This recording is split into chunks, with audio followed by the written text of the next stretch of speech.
지난달 우리 영공을 침범한 북한 무인기 한 대가 대통령실 인근 비행금지구역을 침범했던 것으로 드러났습니다. 특히 국정원은 무인기가 용산 대통령실을 촬영했을 가능성이 있다고 밝혀 파장이 커지고 있습니다. 북한 무인기의 영공 침범 등 이딴 도발에 대응해 정부가 대북 확성기 방송을 재개하는 방안을 검토하고 있습니다. 대북 확성기는 지난 2018년 판문점 선언 이후 철거됐다가 이후 법으로 금지했는데 정부의 검토 결과에 관심이 쏠리고 있습니다. 여야가 이태원 참사 국정조사 기간을 오는 17일까지로 열흘 더 연장하기로 합의했습니다. 3차 청문회 개최 시점과 증인 채택 문제는 특위에서 논의하기로 했습니다. 인천공항에서 코로나19 확진 판정을 받은 뒤 도주했던 중국인 확진자가 서울에서 경찰에 붙잡혔습니다. 중국발 입국자의 확진 비율이 높아지는 가운데 오늘부터는 입국 전 음성 확인서도 제출받고 있습니다. 시청자 여러분 안녕하십니까? 1월 5일 목요일 뉴스가 있는 저녁 시작하겠습니다. 북한 무인기가 용산 대통령실 일대 비행 금지 구역을 침범했다는 주장은 전혀 사실이 아니라면서 극구 부인했던 군 당국이 열흘 만에 다시 입장을 번복했습니다.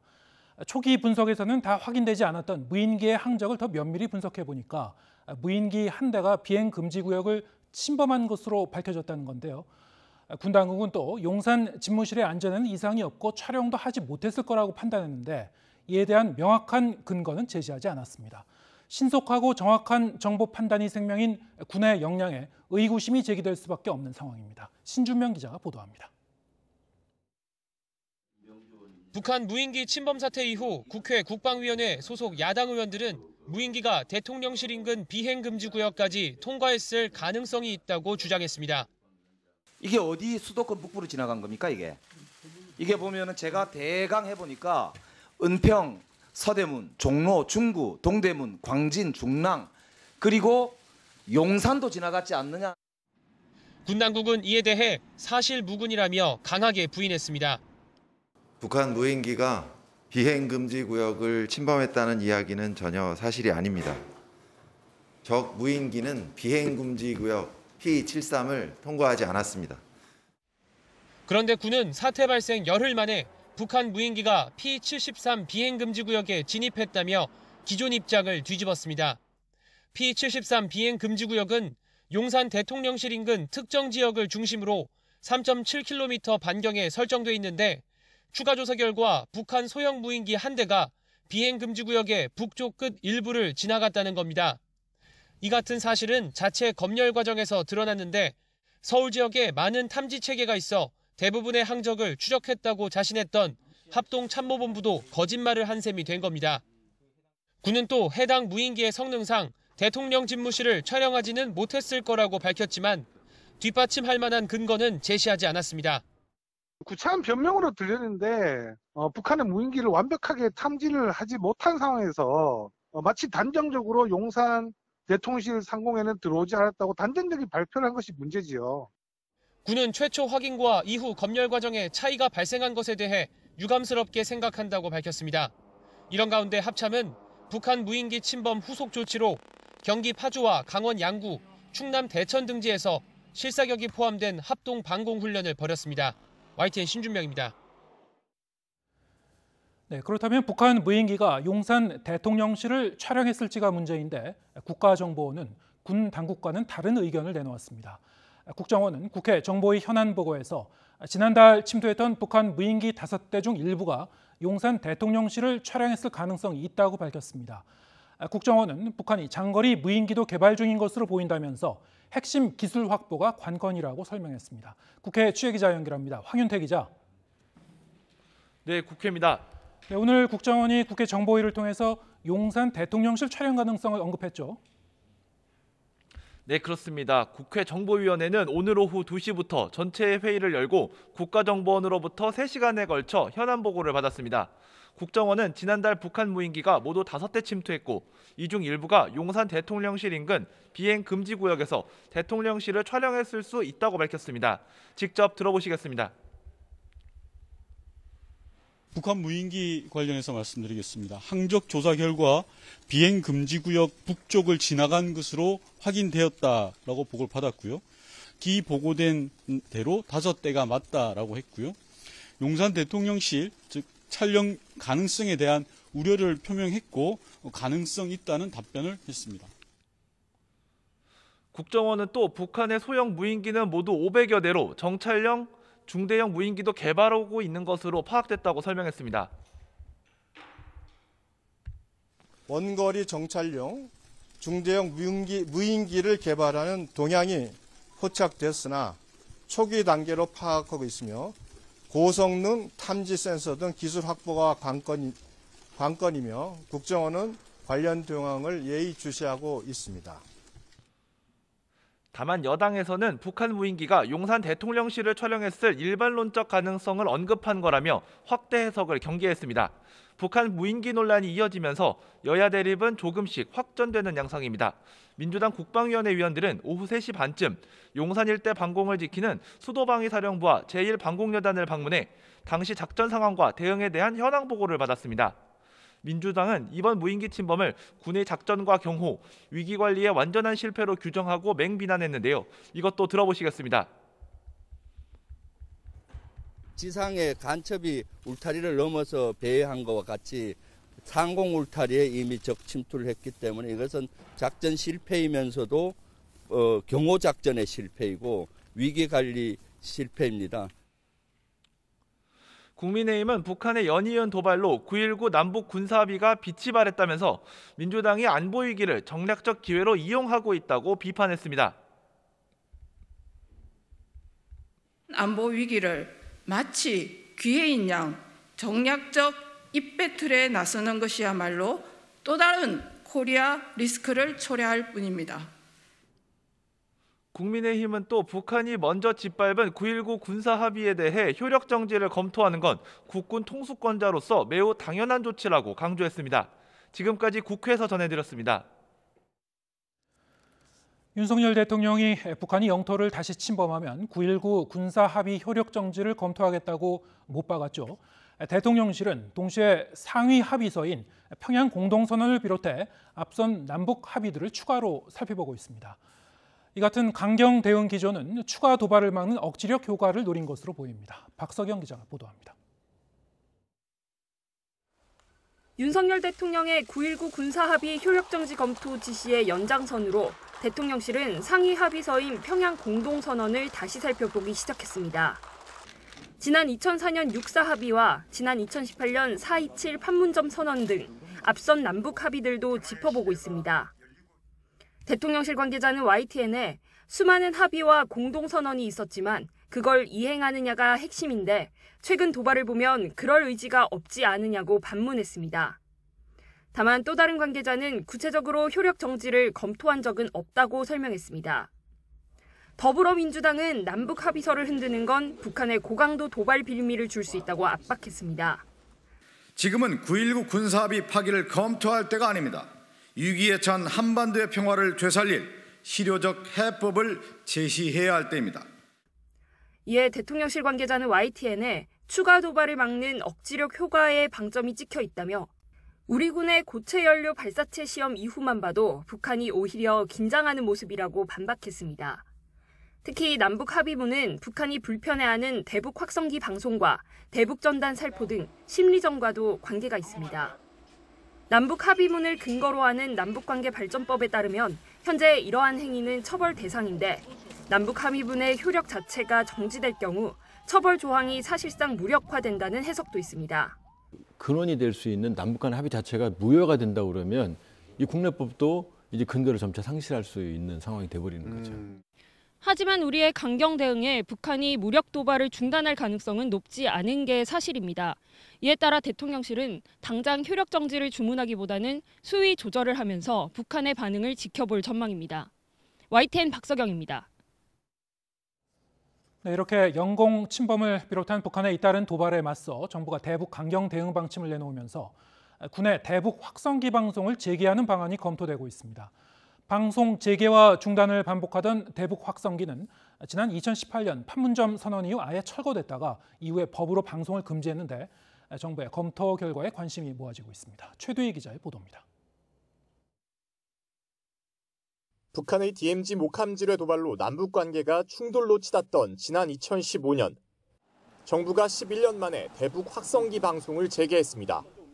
이후 남북 대화나 북한의 핵실험 등에 맞서 방송 중단과 재개를 반복하다가 2018년 판문점 선언 이후 철거됐고 3년 뒤엔 확성기 방송이 아예 법으로 금지됐습니다. 북한 주민의 인권 증진, 그리고 남북관계 발전, 한반도 평화 정착 이런 세 가지 차원의 목표를 함께 진전시켜 나가겠다는 정부의 기본 입장에 부합되게 운영될 수 있도록 노력해 나갈 것입니다. 하지만 북한의 무인기 침범으로 정부가 방송을 재개하는 방안을 검토하고 나섰습니다. 검토 대상은 2021년부터 발효된 남북관계 발전법입니다. 이 법은 대북 확성기 방송을 하거나 대북 전단 등을 살포한 사람은 3년 이하의 징역 또는 3천만 원 이하의 벌금으로 처벌하도록 규정했습니다. 다만 남북 합의서의 효력이 정지된 때는 처벌이 면제되는데 정부가 효력 정지를 검토하는 9.19 군사합의서가 이에 해당하는지가 관건입니다. 23조가 작동을 하면은 효력 정지에 의해서 이 금지되는 행위들에 대한 처벌 근거 조항 자체도 적용이 배제되거든요. 그럴 경우에는 확성기 방송이나 전단지 살포 등을 한다고 하더라도 처벌할 수 있는 조항이 적용되지 않기 때문에 북한은 지도부에 대한 비난과 최전방 병사의 심리를 겨냥한 대북 확성기 방송에 조준 타격을 위협할 정도로 극도로 민감하게 반응해왔습니다. 그럼에도 정부가 대북 확성기 재개 검토에 나선 건 북한의 도발이 선을 넘고 있다는 판단에 따른 것으로 보입니다. 2018년 철거된 대북 확성기는 현재 과거 관할 부대에 보관돼 있는데 정부가 어떤 결정을 내릴지 관심을 모으고 있습니다. YTN 최두입니다. 여야가 이태원 참사 국정조사 기간을 열흘 늘리기로 합의했습니다. 1월 임시국회 소집을 두고는 여당은 이재명 대표 방탄용이라며 야당은 민생법안 처리를 위해 시급하다며 팽팽한 기싸움을 이어가고 있습니다. 조성호 기자의 보도입니다. 국민의힘 주호영, 민주당 박홍근 원내대표는 모레까지인 이태원 참사 국정조사 기한을 열흘 늘리기로 했습니다. 내일 오후 본회의를 열어 기간 연장안을 의결하기로 했습니다. 이태원 참사 국정조사 기간을 2023년 1월 17일까지 10일 연장하기로 합의를 보았습니다. 예산안 심사가 지연되고 국조특위가 늦게 활동에 나서면서 애초 열려던 3차 청문회 일정도 잡지 못하는 상황이 되자 연장할 필요가 있다고 공감한 겁니다. 다만 민주당 신현영 의원의 닥터카 논란 관련 인물들이나 유가족, 생존자를 증인으로 부르는 문제를 놓고 이견이 남아있어서 특위 논의가 순탄치는 않을 전망입니다. 3차 청문회의 증인을 누구로 할 것인지, 언제 열 것인지, 또 결과보 채택을 어떻게 할 것인지는 당연히 특위 차원에서 논의를 해야 되는 것이 마땅합니다. 1월 임시국회 소집 시기를 놓고서도 입장 차이를 좁히지 못하고 있습니다. 민주당은 시급한 민생법안을 처리해야 하고 북한 무인기 대응 문제 등을 따져 물으려면 쉼없이 국회를 열어야 한다며 대여 압박에 나섰습니다. 정부 여당이 할 일이 없다라고 얘기하는 것은 국민들께서는 상식적으로 받아들이기가 어렵지 않겠습니까? 할 일이 많은데 하기가 싫다. 이렇게 느껴지는 그런 임시의 거부라고 생각을 합니다. 그러나 국민의힘은 국회를 곧장 다시 여는 것에 동의할 수 없다는 입장이 완강합니다. 검찰 수사를 받는 노웅래 의원과 이재명 대표를 위해 불체포 특권을 남용하는 것이라며 설 연휴 이후에 국회를 열자는 겁니다. 민주당은 이재명 방탄에 쓸모있는 의제만 관철하려 하지 민생 문제에 대해서 논의하고 여야 합의안을 구체화하려 하지 않고 있습니다. 다만 재적의원 4분의 1 이상이 요구하면 임시회를 소집할 수 있는 만큼 민주당 단독으로 국회를 열어둘 가능성이 크다는 관측입니다. 집권 여당인 국민의힘 반대를 무릅쓰고 민주당 단독으로 임시회를 소집한다면 새해 첫 달 국회에서도 치열한 정쟁이 벌어질 거란 우려가 나옵니다. YTN 조성호입니다. 이태원 참사를 수사하는 경찰청 특별수사본부가 김광호 서울경찰청장을 불구속 상태로 검찰에 넘기기로 했습니다. 또 행정안전부와 서울시 등에 대해선 사실상 무혐의 결론을 내린 거로 파악돼 특수본 수사가 결국 윗선으로 뻗치지 못한 채 마무리되는 모양새입니다. 박정현 기자가 보도합니다. 지금까지 입건된 경찰 피의자 가운데 최고위급으로 이른바 윗선 수사의 첫 단추로도 꼽혀온 김강호 서울경찰청장. 경찰청 특별사본부는 김 청장이 헬로윈 축제에 인파가 몰릴 거라는 사전 보고를 받은 만큼 참사를 막지 못한 과실이 있다고 보고 있습니다. 그러나 앞서 구속된 이임재 전 서장 등 용산경찰서 간부보다는 책임이 덜하고 참사 사실을 뒤늦게 인지한 점을 고려해 다음 주 불구속 송치하기로 결정했습니다.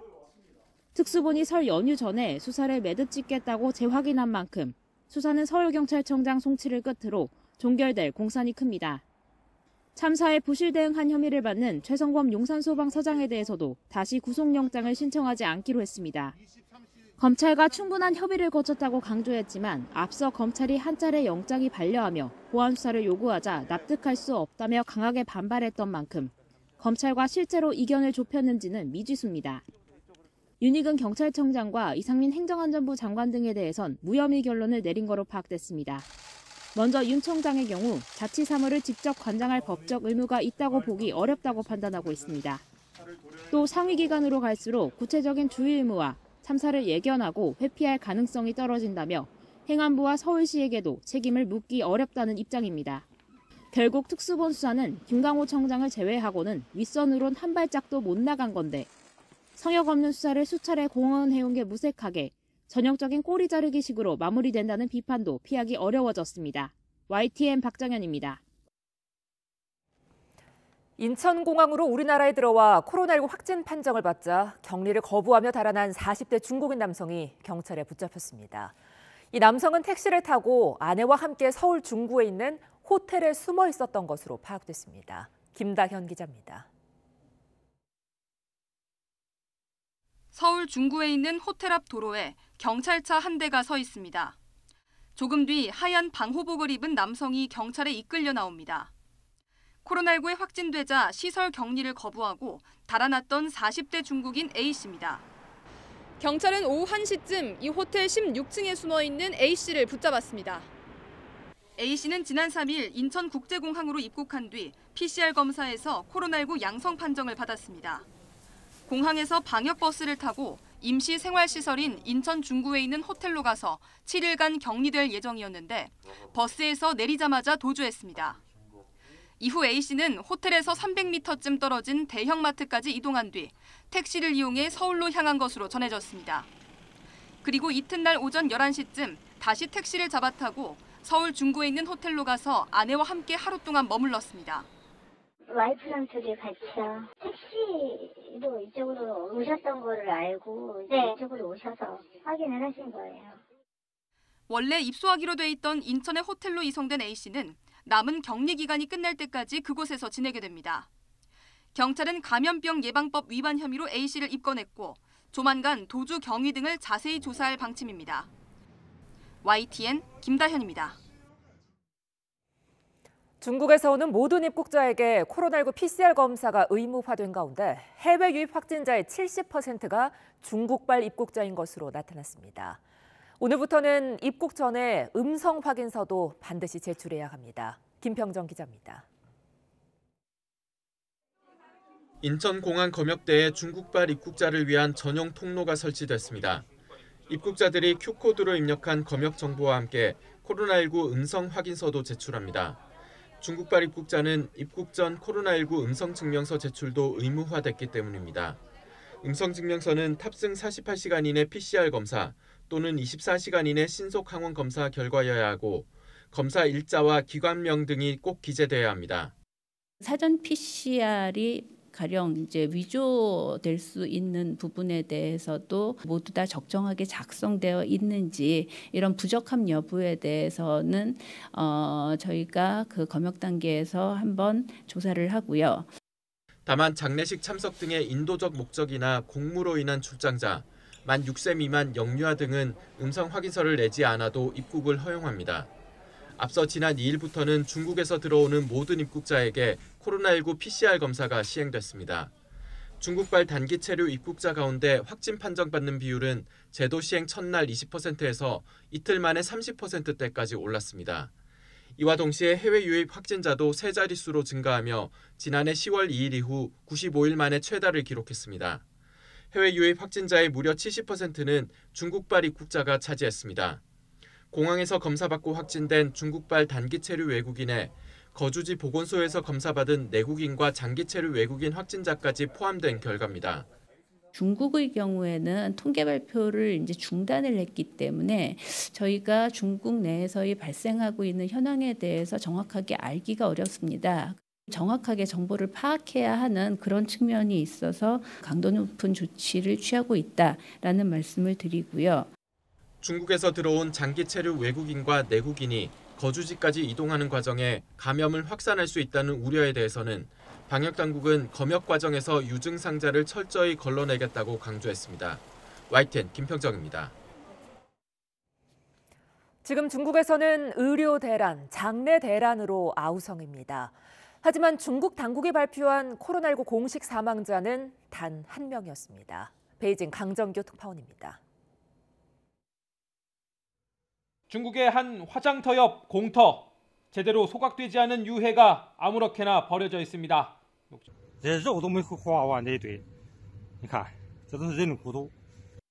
곳곳에 널린 시신들, 화장터의 긴 대기줄, 이젠 너무 흔한 장면이 됐습니다. 작별 인사는 야외 운구 차량 앞에서 머리를 숙이는 게 전부. 정중한 장례는 엄두도 못 냅니다. 어쩔 수 없이 유족들 스스로 시신을 태우거나 집안에 땅을 파고 매장하기도 합니다. 이젠 쓸모없어진 예전 집단 격리 병동을 임시 화장시설로 개조하는 작업도 한창입니다. 刚进入急诊大厅，病床已经摆到大厅门口了，还有不少人过来排队。 베이징, 상하이에 이어 의료 대란도 전국으로 확산하고 있습니다. 급해서 병원에 달려온 환자들인데 대기표를 받고 하루 이틀을 기다려야 합니다. 그러나 중국 당국이 공식 발표한 1일 신규 확진자는 9,308명, 사망자는 단 한 명뿐입니다. 以其他疾病、基础病导致的死亡呢，就不把它归类为这个新冠导致的死亡。 국제사회 우려에도 중국 정부는 투명하게 정보를 공유하고 있다는 주장만 되풀이하고 있습니다. 没有发现新变种或显著突变。 中方将继续密切监测病毒变异的情况，及时发布疫情信息。 그러나 현실과 동떨어진 발표에 해외는 물론 중국 내부에서도 불신이 팽배한 상황입니다. 베이징에서 YTN 강정규입니다. 세계보건기구 WHO가 중국의 코로나19 확진자와 중증 환자, 사망자 수를 축소해서 발표하고 있다고 지적했습니다. 유럽연합 EU는 모든 회원국에 중국발 입국자에 대한 코로나19 사전검사 조치를 도입하라고 강력히 권장했습니다. 김선희 기자입니다. 세계보건기구 WHO가 중국이 자국 내 코로나19 상황을 축소 발표하고 있다고 우려를 표명했습니다. WHO는 현재 중국의 심각한 상황은 코로나19로 입원한 환자와 사망자 수 등을 과소평가한 결과라고 지적했습니다. 중국은 코로나19 사망자 기준을 양성 판정과 호흡 부전을 겪다 숨진 경우로 제한하고 있는데 이는 실제보다 훨씬 적게 나오는 결과를 낸다는 겁니다. There are certainly issues in terms of the criteria for recording and reporting deaths attributable to COVID-19. We believe that definition is too narrow. WHO 사무총장도 중국이 정확한 정보를 공유하고 백신 접종에도 적극 나서줄 것을 촉구했습니다. We continue to ask China for more rapid, regular, reliable data on hospitalizations and deaths, as well as more comprehensive real-time viral sequencing. 유럽연합 EU는 27개 회원국에 중국발 입국자의 코로나19 사전 검사를 실시하라고 강력히 권장했습니다. EU는 벨기에 브뤼셀에서 열린 통합 정치 위기 대응 긴급 회의에서 이같이 합의했습니다. We also propose a discussion on the need for pre-testing of passengers from China prior to departure, and this is something which we saw the overwhelming majority of countries are in favor of. 다만 관심을 모았던 중국발 입국자에 대한 출발 전 코로나19 검사 의무 시행 표현은 성명에서 빠졌습니다. 중국의 반발을 의식해 수위를 조절했지만 이번 권고 조치로 상당수 국가가 사전 검사를 속속 도입할 것으로 관측됩니다. 이미 이탈리아와 프랑스, 스페인 등은 자체적으로 중국발 입국자에 대한 검사를 실시하고 있습니다. 한국과 미국, 영국, 일본 등 주요국들이 중국발 입국자에 대한 검역 강화에 나선 데 이어 EU 차원의 권고까지 이어지면서 중국의 강력한 반발이 예상됩니다. YTN 김선입니다.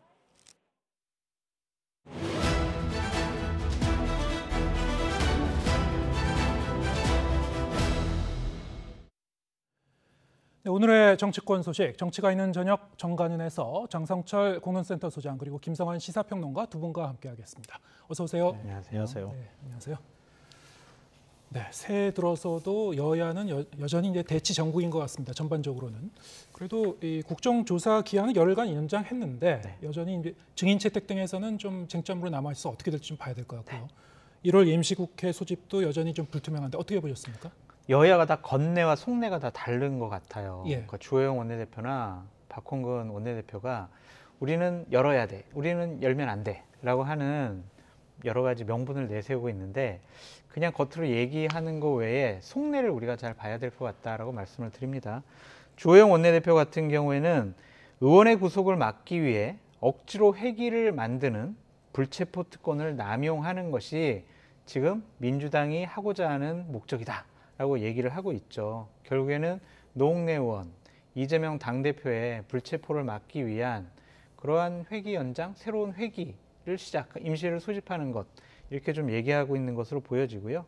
박홍근 민주당 원내대표는 안보 위기, 경제 위기 있다.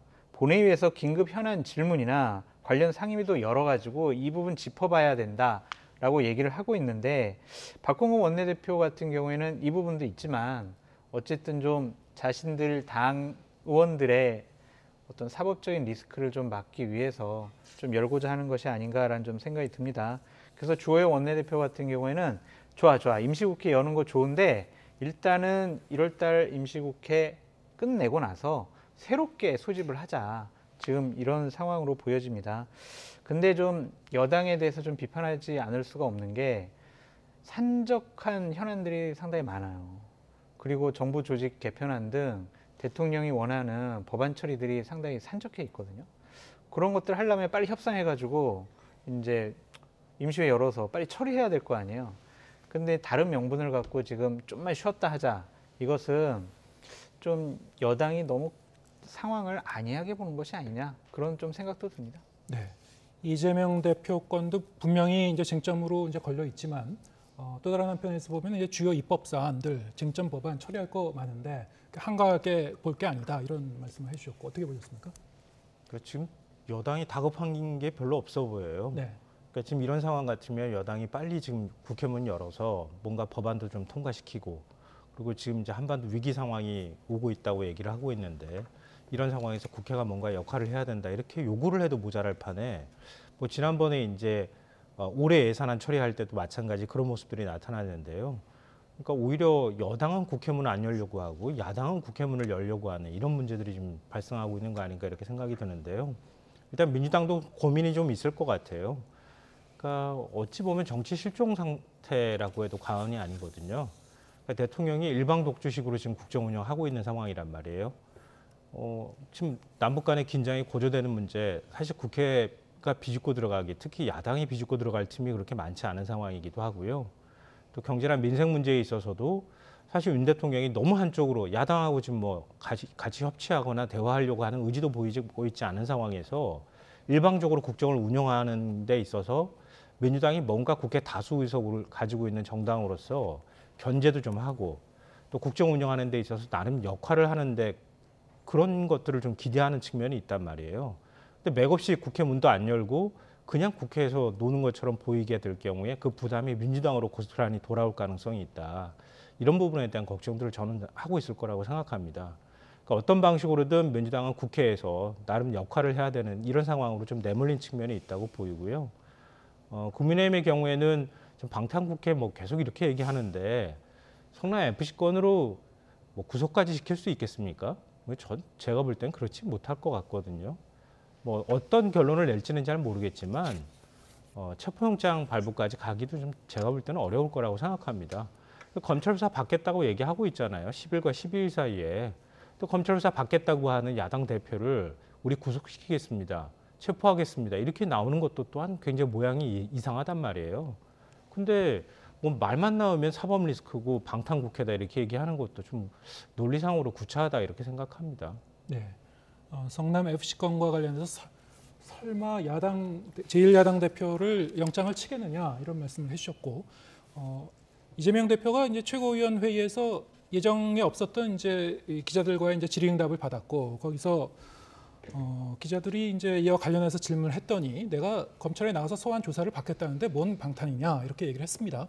그것도 역시 이제 지금 김 선생님이 말씀하신 그런 맥락에서 이해할 수 있을 것 같은데, 국민의힘 입장에서나 또 적지 않은 사람들은 또 만에 하나 또 다른 일이 벌어진다면 어떻게 되느냐 이런 걸 이제 걱정하고 있는 거죠. 네. 그러니까 농내 원권도 그렇지만 이재명 당대표를 소환조사했어요. 10일이나 12일 날 중에 소환조사를 했습니다. 조사를 하다 보니까 결정적인 증거들이 나왔어요. 그것에 대해서 이재명 당대표가 제대로 된 소명을 못합니다. 그럼 검찰로서는 어떻게 하겠어요? 체포하고 구속영장 하겠다, 치겠다 그렇게 생각할 수밖에 없을 거 아니겠습니까? 그냥 단순히 소환조사하기 위해서 지금 대규모 60명의 검사를 동원해서 이재명 당대표와 관련된 수사를 진행하는 건 아닐 거 아니에요. 어쨌든 사법 처리를 하겠다라는 의지가 강하고 단순히 불구속 상태에서 재판을 받게 하겠다라는 것보다는 일단은 구속하겠다라는 의지가 좀 강하다라고 볼 수밖에 없을 겁니다. 그렇다면 임시국회를 계속 민주당이 열게 되면은요, 계속 본회의에서 의원들이 찬성을 해줘야 이것이 처리가 되니까 민주당으로서는 그러한 부분도 있다고 보여져요. 나는 소환조사를 받지만 만약 그것이 임시회가 열리지 않은 그런 상황이라면 체포영장 바로 집행될 수 있잖아요. 네. 구속영장 집행될 수 있잖아요. 예. 그런 점에 대해서 민주당이 어쨌든 좀 보호막을 치는 부분도 있다라고 생각해 봐야죠. 네. 검찰이 구속시키려고 할까요? 오히려 변수를 없애는 게 더 불리할 것 같은데요. 그동안에 검찰이 수사하는 행태나 이런 걸 볼 때 최대한 길게 수사하려고 하는 거 아닙니까? 그리고 대장동 수사도 지금 뭐 이른바 김만배 씨와 관련되어 있는 문제 때문에 제대로 진척이 좀 안 된 상황이기도 하고요. 그러니까 지금 이 상황에서 국회문 안 열었다고 야당 대표를 바로 구속해서 구속영장 치고 구속시킨다? 아마 더 큰 반발이 있을 것 같거든요. 그러니까 오히려 지금 이런 사법 리스크를 계속 좀 더 끌고 가는 게 오히려 더 국민의힘이나 뭐 윤석열 정부한테 유리하다고 판단하는 거 아닙니까? 아마 검찰은 이럴 거예요. 저희는요, 정치적인 고려 없이 법과 원칙에 따라서 모든 사안을 처리할 겁니다. 이렇게 얘기할 거예요. 속아 웃을 일일 것 같고요. 제가 볼 때는 그건 아닐 것 같고요. 그러니까 여러 명분을 가지고 얘기한다 하더라도 좀 예를 들어서 성남 FC 건으로 했는데 좀 다급하게 구속시켜야 합니다. 구속영장 법원이 발부해 주겠습니까? 제가 볼 땐 검찰 수사 거부했다면 또 모를까? 그것도 아니잖아요. 구속영장 바로 치기 어려울 거예요. 그럼 다른 이유로 구속시키겠습니다. 이렇게 얘기를 해야 될 것 같은데요. 조사하다 보니까 대장동 건도 우리가 물어보게 됐고 결국 그것 때문에 구속시켜야 될 것 같습니다. 이렇게 얘기하기도 좀 구차하잖아요. 아마 그렇게 하기는 쉽지 않을 것 같고요. 저는 국민의힘에서 자꾸 방탄 얘기하는 거는 일종의 정치적 수사에 가까운 일이다 이렇게 생각하고요. 지금 상황에서는 그게 큰 변수는 아닐 것 같고 오히려 뭐 관심은 지금 다 전당대회에 가 있는 거 아닌가 싶거든요. 그러니까 지금 약간 휴직이 가지면서 뭐 윤석열 대통령도 지금 국정 운영하는 데서 좀 안정적인 모습들도 보여주고 있기 때문에 좀 굳이 국민의힘이 시끄럽게 만들 이유도 없을 것 같고요. 전당대회 준비하면서 3월까지 가는 동안에 2월 임시국회는 어차피 예정될 수밖에 없는 상황이니까 1월 정도는 쉬고 넘어가는 게 좋겠다 이렇게 생각하는 거 아닌가 싶은데요. 앞서 말씀드렸던 것처럼 일몰제 법안 문제도 있고요. 뭐 지금 이태원 참사 국정조사도 열흘 연장하긴 했지만 또 이후에 어떻게 될지 모르는 상황이잖아요. 그리고 경제도 안 좋고 안보도 안 좋고 이런 상황에서 어찌됐든 이걸 그냥 여당이 두는 게 맞는 건가 이런 생각이 들고요. 국회법상으로 봐도요. 국회가 사실 상시국회로 돼 있어요. 상시국회를 열도록 돼 있고요. 국회법에도. 그리고 기본 일정이라고 표현돼 있어요. 국회법 5조 보면. 그러니까 기본 일정이 2, 3, 4, 5, 6 그리고 7 빼고 8 그리고 9월 정기국회 이렇게 돼 있거든요. 그러니까 그 외에 나머지 일정과 관련해서는 국회 교섭단체가 협의하도록 해서 상시국회를 열도록 한 게 국회법상 취지입니다. 그러니까 그 취지에도 지금 국민의힘이 주장하는 게 맞지 않다고 생각합니다. 네. 과연 그럼 국민의힘 입장에서 조영 원내대표 입장에서도 검찰 수사가 어떻게 진행될지는 모르는 건데 지금 말씀하신 대로 그게 맞다면 사법 리스크보다는 전당대회도 있으니까 좀 한 텀 쉬어가자 이런 차원에서 이렇게 극구 반대하고 있다? 그건 좀 이해는 좀 안 가는 측면이 있는데요. 뭐 또 다른 뭐 이유가 있을까요? 글쎄요, 어떤 이유가 있는지는 뭐 저도 생각이 잘 안 나는데 예. 일단은 저는 다 열릴 거라고 봐요. 그냥 지금 협상하고 기싸움 하는 거고 예. 어쨌든 국회를 열어가지고 본회의에서 처리해야 될 법안들이 있는 여당이 급할 수밖에 없습니다. 그렇기 때문에 1월 달 임시국회는 열릴 수밖에 없다. 그렇게 전망해 봅니다. 열릴 수밖에 없더라도 그게 설 연휴 전에 열리는지 이후에 열리는지 시점의 문제인 것 같은데요. 설 전에 열릴 거예요. 그러니까 예. 다음 주 되면은 예. 뭐 열리지 않을까 그렇게 전망해 봅니다. 열릴 걸로 전망하십니까? 네, 뭐 저는 당연히 열어야 된다고 생각하고요. 네. 열릴 수밖에 없을 거라고 그러니까 생각합니다. 지금 국민의힘이 우리 1월 달 임시국회 열지 말자 이게 아니에요. 네. 일단은 좀 며칠이라도 텀을 두고 한 뭐 3, 4일, 일주일에 텀을 두고 임시국회 열자라고 하는 거기 때문에 네. 여는 것은 당연히 예정된 수순이다. 그렇게 말씀드려요. 네. 지금 이제 민주당 내부에서는 그럼 어떤 상황인지도 좀 궁금하긴 한데요. 어쨌든 이재명 대표의 측근에 대한 수사 그리고 이재명 대표 본인에 대한 수사가 이제 진행되고 있고 이것이 비단 이제 성남 FC 건뿐만이 아니고 대장동 사건이라든가 아니면 쌍방울 관련한 변호사비 대납 의혹도 이제 줄줄이 지금 이 사건들이 대기하고 있기 때문에 최근에 이제 민주당 내부에서도 그러면은 이게 당 차원에서 대응할 것인가 아니면은 이 당 대표 개인으로 이제 대응해야 될 건가 여러 가지 뭐 의견이 분출되고 있는 것으로 알고 있습니다. 1월 위기설이라는 얘기도 이제 일부 기사에는 나오던데요. 그게 어느 정도인지는 뭐 가늠하기 어렵습니다만 어떻게 보고 계십니까? 그러니까 이재명 대표와 관련한 검찰 수사 그리고 기소 이거는 이미 상수가 됐어요. 제가 볼 때는. 그러니까 검찰이 지금까지 이렇게 수사했는데 기소 안 하겠습니까? 기소할 수밖에 없을 것 같고요. 또 기소하려고 지금 수사하고 있는 거라고 보입니다. 근데 이게 과연 당의 리스크하고 이재명 리스크라는 걸 분리할 수 있는가에 관한 문제인데 좀 분리하기 어렵다고 봐요. 그러니까 이재명 리스크가 곧 민주당의 리스크일 거거든요. 왜냐하면 이재명 대표가 뭐 어떤 방식으로든 사법 리스크를 안게 되면 민주당이 새로운 대표를 뽑아야 되는 상황이 가는 거거든요. 비대위 체제로 전환을 하든가. 그러면 기소만 되더라도 이미 이제 위기는 오는 것이고 리더십에. 그렇죠. 대표직을 내려놓을 수밖에 없을 것이다 이렇게 보시는 겁니까? 그러니까 그거는 좀 다른 차원의 문제일 것 같은데요. 예. 어찌됐든 당의 위기라고 하는 측면에서는 두 개가 서로 분리될 수 없는 성격을 갖고 있다 이런 것이고요. 다만 이제 문제는 이거라고 보는데요. 그러면 상수로 있는 것에 이재명 대표가 어떻게 대처해야 할 것인가 이거를 보고 있다고 저는 생각해요. 그러니까 민주당 지지자나 아니면 의원들도 이재명 대표가 이렇게 리스크에 빠져 있는 당을 어떻게 그러면 새로운 형태로 이끌어 나갈 것인가, 리더십을 어떻게 만들어 나갈 것인가에 대해서 더 많은 관심을 갖고 있다는 거예요. 근데 제가 볼 때는 사법 리스크에서 빠져나오지 못하고 있는 거거든요. 그게 바로 이재명 리스크라고 저는 생각해요. 그러면 검찰이 이렇게 수사하면 이재명 대표는 이재명이 당을 운영했을 때 어떤 차이가 있는지를 보여줘야 되거든요.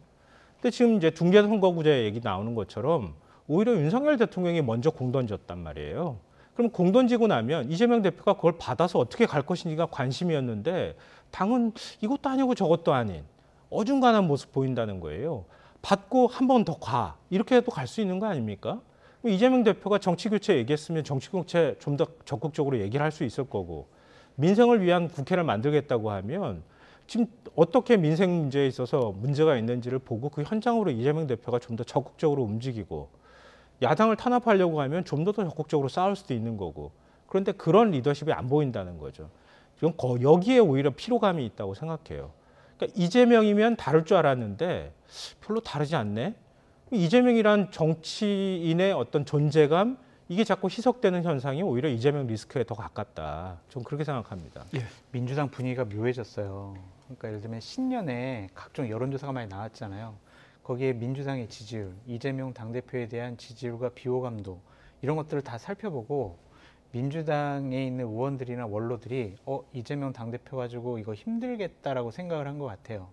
적극적으로 지금 얘기하고 있어요. 문희상 전 국회의장이나 유인태 전 사무총장 같은 분들은 안 된다. 이재명 내려와라. 이런 식으로 노골적으로 얘기를 하고 있고 가장 핵심 측근인 정성호 의원도 이재명 사법 리스크에 대해서는 당과 개인이 구분해야 된다, 분리 대응해야 된다 이런 식으로 얘기를 하고 있거든요. 비명계뿐만이 아니고 친명계에서도 상당히 위기감을 느끼고 다른 있습니다. 목소리가 나오고 있어요. 이재명을 지키다가 자칫 잘못하면 민주당이 무너지겠다라는 위기감이 있는 것 같습니다. 그래서 앞으로 상황 좀 지켜보시면 알겠지만 민주당 분위기가 상당히 묘하게 돌아가고 있다. 그렇게 분석해 볼 수밖에 없어요. 알겠습니다. 국민의힘 상황도 짚어보겠습니다. 오늘 오전에 권성동 의원이 당대표 불출마 선언을 했죠. 예상보다 좀 교통 정리가 좀 빨리 되는 것 같은데 어떻게 보셨습니까?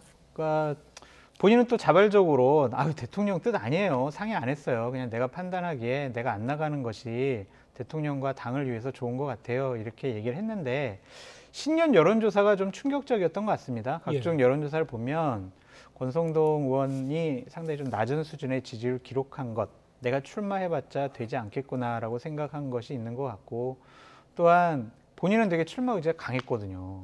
지금 출마 선언한 지 얼마 안 됐어요. 근데 생각이 이렇게 180도로 바뀌지는 않았을 것 같고 이미 시동을 건 상태였고 사무실도 차렸다는 소식이 있었는데요. 조직원들을 다 모으고 했는데 갑작스럽게 불출마 선언한 것은 대통령이나 대통령실의 뜻과 의지가 반영된 것이 아닌가라는 쪽으로 조심스럽게 전망을 해봅니다. 글쎄요, 윤심이 반영됐다면은 뭐 어떤 그 메시지가 있었을까요? 권성동 의원은 본인이 얘기했듯이 대통령의 최측근은 나 권성동이야 이렇게 얘기했잖아요. 그렇게 얘기를 했습니다. 그런 분이 과연 중간에 어떤 사람이 브릿지 역할을 해서 대통령 뜻인데요. 저기 출마하는 거 좀 부적절하다라고 얘기를 하십니다. 라고 한들 권성동 의원이 들었겠냐고요. 제가 판단하기에는 대통령으로부터 직접 어떤 메시지를 들은 것이 아닌가라고 전망해 봅니다. 네. 이거는 이제 장성철 선생님의 개인적인 추론이시고요. 아니요, 듣고 얘기한 것 같은데. 제가 볼 때는.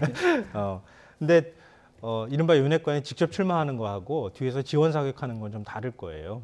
그러니까 권성동 의원이 이른바 윤핵관이라고 하는 타이틀을 달고 있는데 직접 당대표로 출마한다고 하면 그럼 윤심이 실려야 된다는 전제가 있잖아요. 근데 그건 곧 이제 대통령의 리스크랑 연결이 되는 측면이 있기 때문에 아마 직접 출마하는 것은 상당히 부담스러웠을 것이다. 그리고 대통령실에서도 아마 그 부분은 부담스러웠을 것이다 이렇게 생각하고요. 김장연대는 뭐 지금 장제원 의원 얘기도 나오지만 장제원 의원은 뒤에서 지원하는 거잖아요. 어찌 보면.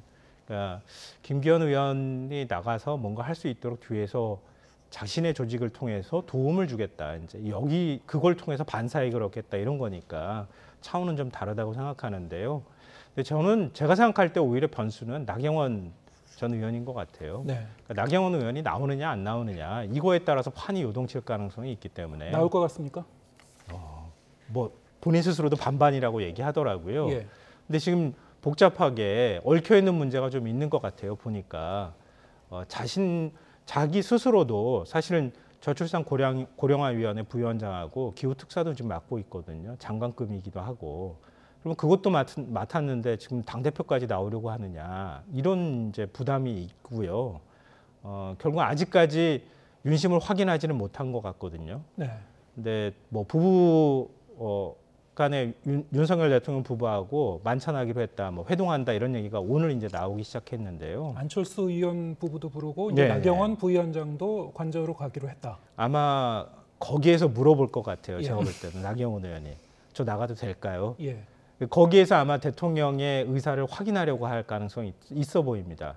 대통령이 나가서 경쟁하십시오라고 얘기를 한다고 하면은 뭐 지금 나가고 싶어하는 거를 숨김없이 얘기하고 있는 거기 때문에 그러면 아마 뛰어들겠죠. 뛰어들면 김장연대하고 그다음에 수도권연대 사이에서 당내에서 상당히 지금 지지율이 높게 나오고 있기 때문에 나경원 전 의원이 어떤 태도를 취하느냐에 따라서 결선 투표까지 가야 된다는 걸 감안한다고 하면은 이게 판이 흔들릴 가능성이 충분히 있다 이렇게 생각합니다. 어쨌든 이렇게 되면은 장제원 의원과 연대한 김기현 의원 여전히 이제 유력한 게 후보로 뛰게 될 것 같고 이른바 이제 친윤계 나경원 의원과 이제 안철수 의원이 이제 문제인데 나경원 부위원장 같은 경우에는 지금 말씀하신 대로 안철수 의원은 이제 별도로 아마 이제 만찬 가겠죠.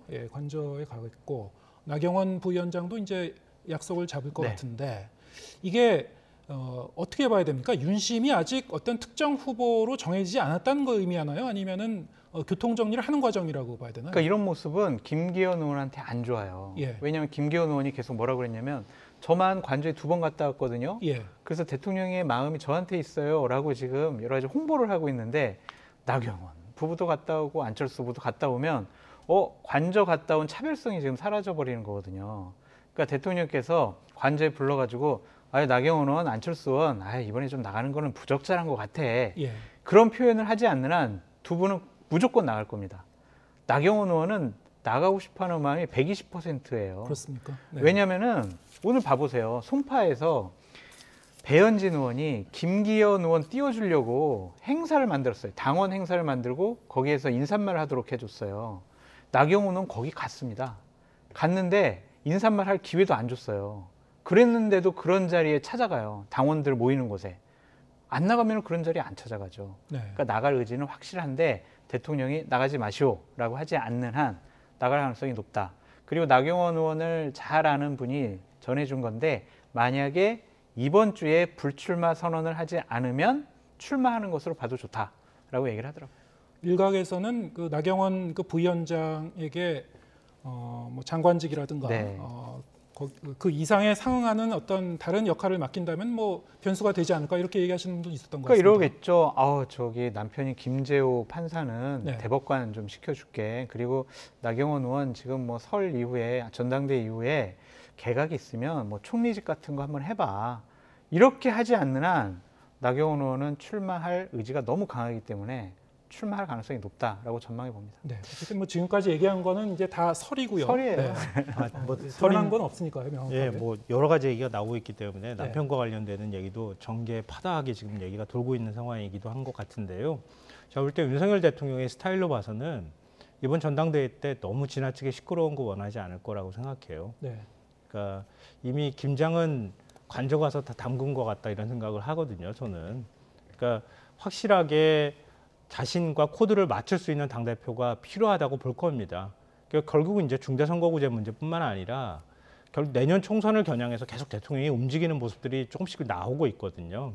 근데 그런 상황에서 대통령하고 약간씩 엇나가는 당대표보다는 대통령의 얘기를 충실하게 따라주는 당대표가 훨씬 더 괜찮을 거다라고 볼 가능성이 저는 있다고 보이거든요. 그러니까 저는 뭐 예측이 틀릴 가능성이 있다고 보지만 나경원 전 의원 붙잡을 가능성이, 나가지 말라고 할 가능성이 저는 충분히 있다고 생각합니다. 그러면 결국은 김장연대에 힘이 실릴 가능성이 뭐 있다고 봐야 될 것 같아요. 네, 알겠습니다. 아무튼 이제 두 분 말씀하신 거 종합해 보면은 다음 주에 두 분 모셨을 때는 좀 더 이 윤곽이 드러나지 않을까. 네. 오늘 이제 유승민 전 의원에 대해서는 저희가 미처 얘기하지 못했습니다만 유승민 전 의원의 행보도 좀 어떻게 되는지 좀 더 윤곽이 드러날 것 같고 좀 더 상황을 지켜보겠습니다. 장성철 공론센터 소장 그리고 김성환 시사평론가 두 분과 함께했습니다. 고맙습니다.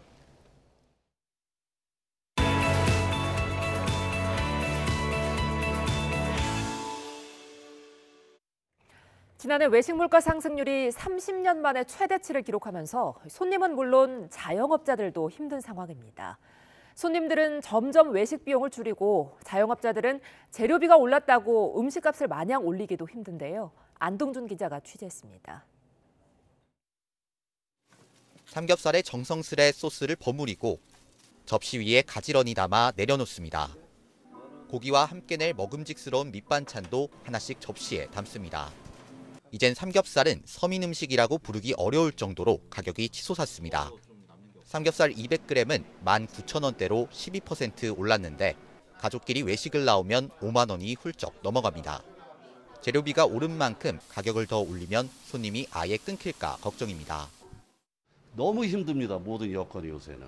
물가, 인건비 안 오른 게 없고 손님이 없고 경기가 안 좋을 때는 인건비를 줄여야 되는데 또 나가라 할 수 있는 상황도 아니고. 국민 외식 메뉴라 불리는 짜장면은 외식 메뉴 중 가장 많이 올랐습니다. 짜장면 가격은 6,500원대를 기록했는데 이보다 500원 싸게 파는 이곳 중식당도 손님 발길이 줄어들 걱정에 가격을 쉽게 올리지 못합니다. 그 중국집에서 이제 주로 이제 밀가루하고 식용유를 많이 쓰는데 식용유가 그건 70-80% 올랐거든요. 시장에서 이제 장사를 오래 하다 보니까 시장 상인들 생활도 해야 되고 이러니까 좀 어려움이 굉장히 많고 있어요. 하루가 멀다고 오르는 외식 물가에 손님도 부담스럽긴 마찬가지입니다. 점심 한 끼에 10,000원 정도 드는 상황에서 지갑을 열기가 무서울 정도입니다. 그래서 일주일에 한 2번은 도시락 먹고 나머지는 밖에서 외식하고 그런 식으로 이제 절약을 하고 있습니다. 물가는 다 오르는데 제 월급은 안 오르니까 그게 제일 걱정이 되죠. 지난해 외식 물가는 7.7%로 30년 만에 가장 큰 폭으로 올랐습니다. 식자재 가격은 물론 배달비와 인건비 등 제반 비용이 같이 오르면서 같은 가격의 음식을 팔아도 지난해보다 남는 돈은 더 적습니다. 특히나 새해에는 가스요금 등 공공요금 인상이 줄줄이 예고된 상황. 그만큼 서민들의 시름은 더 깊어지고 있습니다. YTN 안동준입니다. 금리가 크게 오르면서 일단 빚부터 갚자는 생각에 주식과 보험에서 돈을 빼려는 사람들이 늘고 있습니다. 올해 경기가 크게 안 좋을 거란 예측 속에 이미 지난해 하반기부터 이런 움직임이 가속화된 것으로 나타났습니다. 보도에 김지선 기자입니다. 최근 보험사와 자산운용사엔 상품을 해지하고 싶다는 고객 문의가 부쩍 늘었습니다. 신용대출금리가 8%대 턱밑까지 차오르면서 일단 빚부터 갚고 보자는 심리가 커진 겁니다. 경기가 어렵다 보니 보험업계에서도 해지에 대한 문의가 매우 많은데요. 급하게 해지하는 것보다는 약관 대출이나 아니면 납입 유예 같은 제도들을 활용하는 것을 추천해드리고 있습니다. 금리가 가파르게 오르고 자산시장이 지지부진하며 가계의 금융 투자 여윳돈이 크게 줄었습니다. 지난해 3분기 가계의 주식과 펀드 투자액은 1년 전 같은 기간보다 80% 넘게 줄었고 보험과 연금 납입액도 절반으로 줄었습니다. 빚을 내서라도 투자하던 분위기가 급 반전하며 대출받는 돈도 75% 넘게 축소됐습니다. 반면 예금과 채권 같은 안전자산 인기는 올라갔는데 그럼에도 불구하고 가계가 금융투자에 굴린 전체 자금은 1년 만에 반토막이 났습니다. 수신금리 상승, 주식시장 부진, 안전자산 선호 등으로 저축성 예금 운용은 확대된 반면 주식 운용이 축소되면서 가계의 자금 운용도 축소되었습니다. 굴리는 돈이 준 건 기업도 마찬가지지만 상황은 더 안 좋았습니다. 원자재 가격과 환율 상승으로 대출이 크게 늘었지만 오히려 투자 여윳돈은 줄어 순 조달액은 역대 최고치를 기록했습니다. 레고랜드 사태로 돈 구하기가 더 힘들어졌던 지난해 4분기 자금 조달 상황은 한층 어려웠을 것으로 보입니다. YTN 김지선입니다. 김용 전 민주연구원 부원장의 뇌물수수 혐의 공소장에는 김 전 부원장이 유동규 전 본부장에게 민간업자에게 돈을 좀 만들어 오라며 요구했다는 대목이 나옵니다. 앞으로 수사를 이어가기 위해선 김만배 씨의 진술이 중요한데 검찰은 최근 김 씨의 건강 상태가 어느 정도 나아진 것으로 보고 조사 일정을 조율하고 있습니다. 김다연 기자입니다. 지난해 12월 김용 전 민주연구원 부원장은 정치자금법 위반에 이어 뇌물수수 혐의로 추가로 재판에 넘겨졌습니다. 공소장엔 2013년부터 2014년까지의 뇌물수수 정황이 적시돼 있습니다. 성남시 의원이던 김 전 부원장은 2012년부터 성남도시개발공사 설립을 미끼로 유동규 전 본부장에게 돈을 요구합니다. 그 결과 2013년 설과 추석 자신의 사무실에서 유 전 본부장으로부터 현금 2천만 원을 받습니다. 2013년 2월 말 최윤길 전 성남시 의장 등의 도움으로 공사 설립이 현실화하자 김 전 부원장은 유 전 본부장에게 이제 조례안도 통과됐으니 민간 업자들로부터 돈 좀 만들어달라고 대놓고 말하기도 합니다. 유 전 본부장은 남욱 변호사에게 베팅을 좀 해야 할 곳이 있다며 7천만 원을 받은 뒤 그대로 김 전 부원장에게 전달합니다. 2014년 4월에도 김 전 부원장은 자신의 아파트 주차장에서 위례 신도시 개발 사업 관련 편의 제공 등을 대가로 뇌물 1억 원을 건네받습니다. 당시는 이재명 민주당 대표가 성남시장 재선을 앞두고 있던 시기로 1억 원을 불법 정치 자금으로 의심하던 검찰은 추가 수사 끝에 대가성이 있다고 보고 뇌물죄를 적용했습니다. 김 전 부원장은 정진상 전 민주당 정무조정실장, 유 전 본부장과 함께 천화동인 1호 지분을 약속받았다는 의혹도 받고 있습니다. 하지만 다른 대장동 일당과 달리 화천대유 대주주 김만배 씨만은 입을 굳게 닫으면서 이 대표를 직접 겨냥한 수사는 사실상 멈춰선 상태입니다.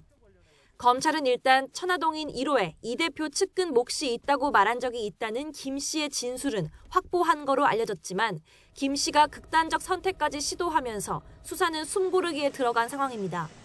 검찰은 김 씨의 건강 상태가 어느 정도 회복된 거로 보고 조사 일정을 조율하고 있습니다.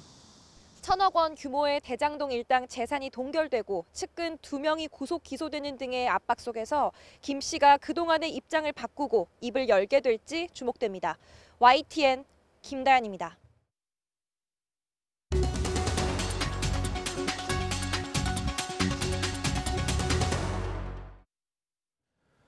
네, 경찰이 택시기사와 전 연인을 살해한 혐의로 구속된 이기영에 대해서 강도 살인 혐의를 추가해서 어제 검찰에 송치했습니다. 오늘도 전 연인의 시신 수색 작업은 계속되고 있지만 이기영의 진술 번복으로 인해서 난항을 겪고 있는데요. 자세한 내용 사건 이슈 코너에서 장윤미 변호사와 함께 이야기 나눠보겠습니다. 어서 오세요. 네, 안녕하세요. 네, 이기영에 대한 이제 수사가 좀 계속되고 있는데 일단 이제 검찰에 송치가 됐고요. 오늘 이제 송치 과정에서 보니까 이제 강도 살인 혐의가 추가가 됐군요. 아, 그렇습니다. 네. 강도 살인으로 들여다볼 수밖에 없는 이유가 이미 우발적인 살인이라고 이기영 같은 경우에는 지속해서 주장해왔지만 돈이 목적으로 보이는 부분이 상당히 많았습니다. 택시기사 같은 경우에도 합의금을 주겠다고 유인해서 결과적으로는 사망에 이르게 했고요. 그 이후의 행적을 보면 대담하게도 카드 대출을 일으키고 실제로 고가의 가방을 사기도 하고 본인의 흔적을 거리낌 없이 남는 데 주저하지 않았습니다.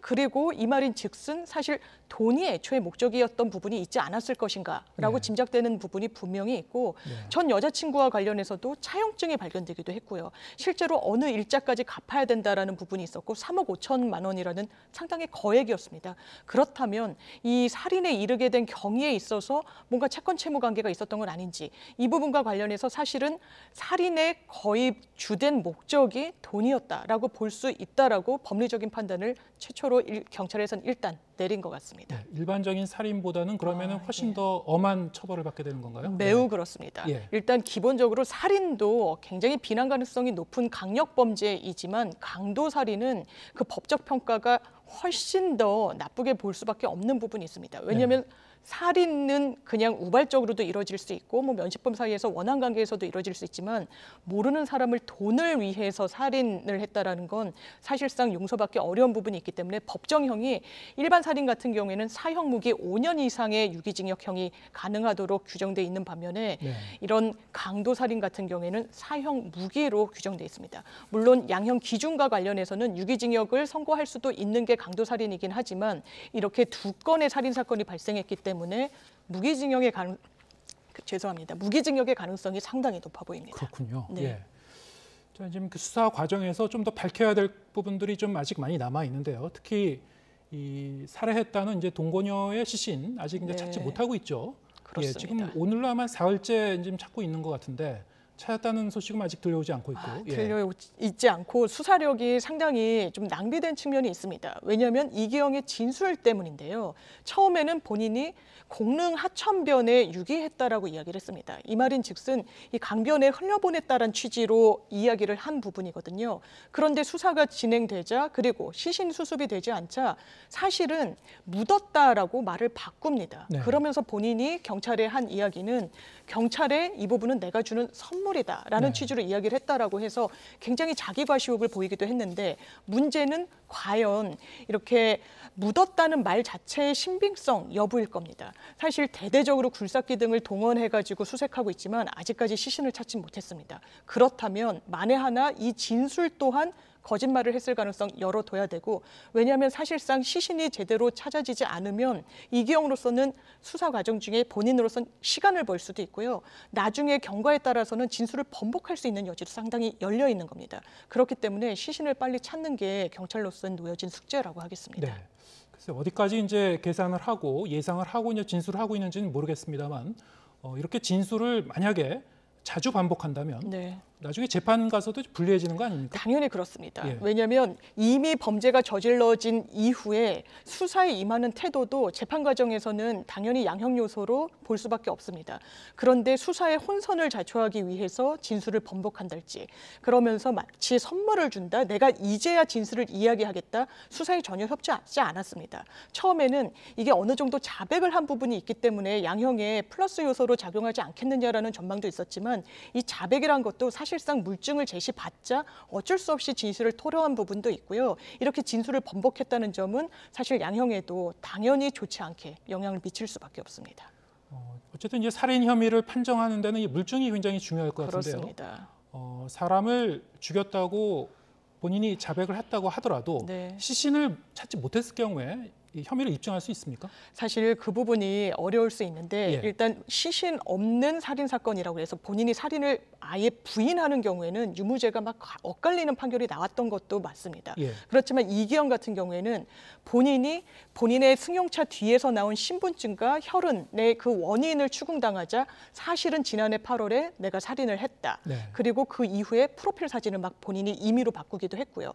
그렇지만 이 자백만으로는 혐의를 계속 공소유지를 할 수는 없고요. 자백은 기본적으로 보강되는 증거가 있어야지만 유죄의 증거로 삼을 수가 있습니다. 네. 그렇다면 경찰이 시신을 찾고 그 이후에 본인이 이야기한 이런 사실관계들에 부합되는 사실들, 프로필을 실제로 교체를 본인이 했고 그 돌아가신 여성분의 휴대전화를 사용했고 실제로 대출을 일으킨 것도 본인이라는 점 하나하나가 사실 다 증거로 기능하는 것도 있기 때문에 공소유지는 가능할 거라고 생각합니다. 여러 가지 정황 증거를 끌어모아서 그렇습니다. 종합적으로 판단할 수가 있는 것이군요. 네. 또 이제 이기영이 이제 거주지에서 혈흔이 이제 나왔었죠. 머리카락과 혈흔을 통해서 이제 DNA 이 검사를 했는데 경찰이 특히 이제 혈흔 같은 경우에도 한 명이 아니고 여러 명의 이제 이 DNA가 검출됐다고 그랬습니다. 자, 이게 이제 중요했던 것이 사실은 이기영이 과연 좀 자백한 그 사건만이었겠느냐, 추가 피해자는 없었겠느냐 네. 이런 이제 의기심이 강하게 제기됐었는데. DNA 검사를 통해서 1차적으로는 좀 판단해 볼 수 있는 거죠. 그렇습니다. 예. 사실 이기영이 붙잡혔을 때 즉각적으로 드러났던 살인 2건, 시간적인 격차가 4개월밖에 되지 않았습니다. 그리고 그 이후에 뭐 카드를 쓴달지 대출을 일으킨달지 상당히 대범한 행각을 봤을 때 이거 또 다른 피해자가 있는 것 아니냐라고 의심이 가는 부분이 상당히 있었는데요. 네.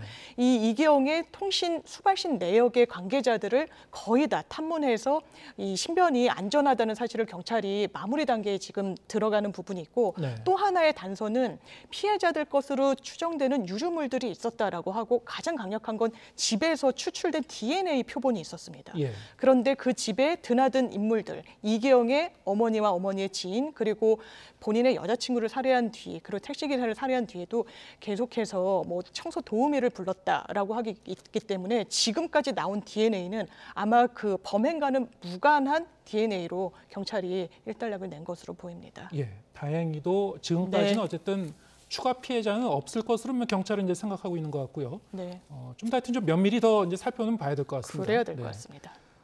그런가 하면 이기영이 이제 검찰 송치 과정에서 언론에 이제 모습을 드러냈는데 애초에 이제 신상 공개 결정이 내려졌기 때문에 얼굴이 좀 드러나지 않을까 했는데 사실 본인이 이제 마스크도 쓰고 모자로 가리고 그래갖고 이제 잘 보이지가 않았어요. 게다가 애초에 이제 공개했었던 이제 증명사진 자체가 실제 얼굴과 좀 많이 다르다 그런 얘기도 있었기 때문에 이게 그렇습니다. 실효성 논란도 있었습니다. 네. 그렇습니다. 사실 신상 공개를 하는 데는 범죄를 저질렀을 것으로 강력하게 추정이 되고 그 뒷받침되는 증거들이 나와야만 가능한 부분입니다. 그리고 또 하나의 요건으로 공익성, 그러니까 재범의 우려가 있다거나 네. 아니면 범행에 제보를 받을 수 있는 그런 여지가 있다면 신상 공개를 하는데 지금 이 공개된 운전면허증의 사진은 실제 지금 모습과는 상당히 괴리감이 있습니다. 그렇기 때문에 네티즌들이 오히려 과거의 SNS를 통해서 일상의 사진, 그러니까 지금의 얼굴을 잘 보여줄 수 있는 사진들을 좀 무차별적으로 올리기도 하고요. 이런 부작용이 나아지는 부분이 있고요.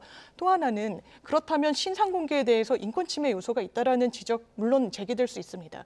그런데 지명수배범 같은 경우에는 현재 모습을 공개하도록 돼 있거든요. 네. 그 부분은 바로 신변을 확보할 필요가 매우 높기 때문에. 그런데 오히려 범죄를 저질른 것이 거의 확실시되는 사람에 대해서는 신상 공개를 하지 않는 않는다. 그리고 과거의 머그샷 같은 것을 사실상 강제할 수 없다라고 한다면 이게 형평성의 문제도 사실 제기될 수가 있고, 물론 피해자의 인권도 중요하지만 그 부분과 관련해서 범죄 수사의 단초를 수사기관에 제보할 수 있는, 신고할 수 있는 그런 목격자들을 위해서라면 사실 지금의 모습이 공개될 필요성이 굉장히 높기 때문에, 그리고 이 범죄 피해로부터 안전해야 될 그런 기본권이 일반 국민들에게도 있기 때문에 네. 이 두 가지 기본권을 형량한다면 사실 공개할 필요가 좀 있지 않을까 이런 생각합니다. 네. 지금 말씀하신 내용을 들어보면은 흉악범의 이제 신상 공개를 하는 그 취지를 좀 더 살리기 위해서 이제 지금 어떤 보완할 점을 이제 찾는다면 두 가지인 것 같은데요. 이 사진을 공개하더라도 그것이 현재 시점의 사진이 아니고 후 보정을 한다거나 그래서 이제 실제와 좀 다를 경우에 이것을 이제 보완하는 그런 제도적인 어떤 그 법 개정이 있을 수 있을 것이고, 네. 지금 말씀하신 대로 이제 머그샷이라는 건 이제 미국 같은 경우에 범인을 체포했을 때 경찰 같은 데서 이제 바로 사진을 찍는 네. 거죠. 그걸 그냥 공개해 버리는 건데요. 우리도 이제 찍긴 찍을 것 같습니다. 근데 공개를 안 하는 거죠. 예. 그렇죠. 공개를 못하게 하는 거죠. 실제로 사진 촬영까지도 강제할 수 있는 네. 수단은 또 없는 부분이 있고요. 지금은 또 송치될 때 언론의 포토라인 앞에 서게는 되지만 마스크를 장착하게 되거나, 여성인 같은 경우에는, 고유정 같은 경우에는 머리로 얼굴을 가리기도 했기 때문에 예. 사실상 신상 공개를 하더라도 현재 모습이 드러나지 않고, 검찰에 송치가 되는 경우에도 언론에 포착이 되지만 실제 모습을 확인할 수 없는 경우들이 워낙에 많고, 최근에는 실제 머그샷에 동의했던 피의자가 1명 정도밖에 없었습니다. 예. 그렇기 때문에 굉장히 과거, 지금의 모습과는 식별이 불가능한 사실상 동일 인물인가라고 의심이 들 정도의 과거 사진을 공개한다는 건 사실상 상당히 많은 문제를 노정하고 있어서 관련 규정의 정비가 필요해 보입니다. 네. 미국이나 이제 그 해외의 법제도와 우리의 법제도가 다른 점도 있고, 네. 또 인권 문제를 좀 고민해 보지 않을 수 없기 때문에 앞으로 이제 사회적인 논의가 좀 더 필요할 것 같습니다.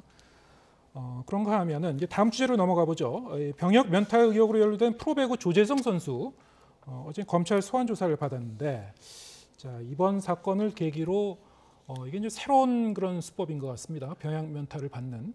과거에는 운동 선수들이 이제 본인의 네. 몸을 스스로 이제 손상시켜서 그렇습니다. 이제 병역을 기피하기도 했는데, 뇌전증 증상을 이제 거짓으로 호소를 네. 했어요. 네. 그렇습니다. 과거에는 실제로 신체 일부를 좀 손상을 가하거나 아니면 약물을 투여해서 소변 검사 등에서 문제가 있다고 잠시적으로 이제 오인을 자초하는 그런 행위로 병역을 면탈받았다면요, 이게 어떻게 보면 또 신종수법이라고도 볼 수 있습니다. 네. 왜냐하면 뇌전증은 흔히 말하는 이제 간질 증세를 이야기하는 건데 정밀하게 진단이 어렵다라고 합니다. 그래서 본인이 내가 뇌전증 증세가 평소에 있다, 그리고 이 브로커가 지시해준 그 사안을 보면 실제로 119에 한번 신고를 해서 응급실에 다녀와라, 뇌전증 증세가 있다라고 이 병원 차트에도 남길 수 있도록 조치를 하라라고 이야기하고 그걸 몇 차례 거듭하도록 시킵니다. 그렇다면 이 의료 기록이 남아있기 때문에 병역 당국으로서도 이 증세가 있다라고 간단히 결론을 내리고 있다는 점을 악용해서 신종수법으로 이렇게 병역을 면탈받고 있는 것 같습니다. 네. 이것이 이제 사실로 확인이 될 경우에 그러면 어떤 처벌을 받게 되는 겁니까? 브로커가 있을 것이고 이제 선수가 있을 텐데요. 그렇습니다. 이 과거에 2004년도엔가 프로 야구 선수들이 굉장히 집단적으로 병역법 위반 혐의로 처벌을 받았습니다. 예. 그때도 실형 선고가 됐었습니다. 그런데 매우 높은 실형 선고는 아니고요. 한 7월에서 10월 정도의 실형이 나왔는데 1년 6월 이하의 실형을 선고받으면 병역을 또 의무를 이행을 해야 되는 문제가 있습니다. 예. 그러니까 실형은 실형대로 살고 병역 의무는 또 의무대로 이행을 해야 되는 그런 상황에 처했다라고 보는 게 좀 맞을 것 같습니다. 그런데 이제 이 사건에서 이제 브로커 역할을 했다는 네. 사람의 얘기를 들어보니까 상당히 좀 그 대담하게 홍보도 그렇습니다. 하고 인터넷을 네. 통해서 이제 사람들을 끌어모으고 조직적으로 이제 움직였던 것 같습니다. 이게 과연 이 몇 가지 사건에 국한된 문제겠는가? 뭐 굉장히 좀 이 확대될 여지도 있는 거죠. 굉장히 그래 보입니다. 수사선상에 오른 사람도 상당히 많고요. 2년여 동안 여러 신고가 들어갔지만 사실 법 테두리를 벗어나서 이런 불법을 자행했었습니다. 네. 실제로 본인들이 법인을 별도로 세우기도 했고요. 이름도 병역과 관련해서 조언을 해주는 것처럼 했지만 사실은 불법 행위를 조장하는 것이었습니다. 그리고 16개 지사를 2년 만에 확대했다라는 겁니다. 또 이 지사를 각각 관리하는 사람들도 있었다라고 얘기를 합니다. 그만큼 불특정 다수가 접속할 수 있도록 블로그 등을 대범하게 운영하기도 했고, 실제로 이런 고민을 상담하는 사람들에게 비용을 받고 면탈을 하도록 도와준 그런 부분들이 점점 드러나고 있습니다. 그렇다면 이 부분이 과연 프로 운동 선수들에 국한될 것인지, 지금 보도를 보면 배우, 법조계 인사들 대대적으로 이 상황을 이용했다라고 이야기가 나오고 있기 때문에 검찰로서는 수사 대상을 무한히 확대할 수밖에 없어 보입니다. 네, 인터넷을 통해서 이제 홍보 활동을 했었고 네. 사람을 끌어모았기 때문에 흔적이 남아 있을 거고요. 그렇습니다. 예, 앞으로 이제 수사가 어떻게 확대되는지 잘 지켜보겠습니다. 장윤미 변호사와 함께했습니다. 고맙습니다. 네, 감사합니다.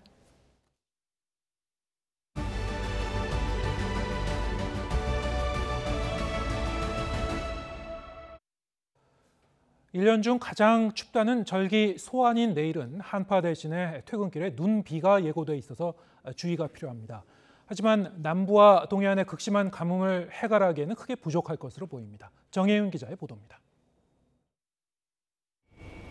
1년 중 가장 춥다는 절기 소환.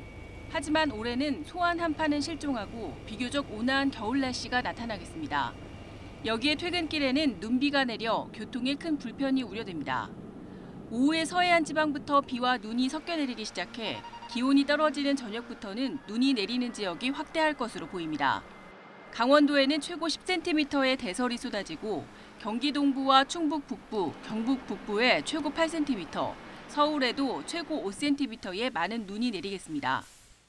강설이 시작되는 시점들이 대개 퇴근 시간대를 전후로 해서 시작될 것으로 예상이 되고 가장 강한 시점도 퇴근 시간대부터 저녁 시간, 밤 시간대 사이 눈길이나 빗길의 교통 안전에 유의해 주시길 부탁드리겠고 눈비가 내리면서 동해안과 영남, 서울에 내려진 건조특보는 완화하거나 해제될 것으로 보입니다. 하지만 가뭄 해갈에는 역부족입니다. 강수량이 최대 100mm 정도가 부족한데 그 정도로 많은 양이 한꺼번에 내릴 가능성은 희박하기 때문입니다. 적어도 100mm 이상이 모자란 것으로 알고 있기 때문에 겨울철 강수 시스템 한두 번으로는 해소되기 어려운 그런 강수량이다. 기상청은 주말 오전 눈이 그친 뒤 다음 주 중반까지는 한파 없이 예년보다 온화한 겨울 날씨가 이어질 것으로 전망했습니다. YTN 정혜윤입니다. 네, 오늘 뉴스가 있는 저녁은 여기서 인사드리겠습니다. 잠시 뒤에는 뉴스 퍼레이드가 이어집니다. 저희는 내일 저녁 7시에 다시 찾아뵙겠습니다. 함께해 주신 여러분 고맙습니다.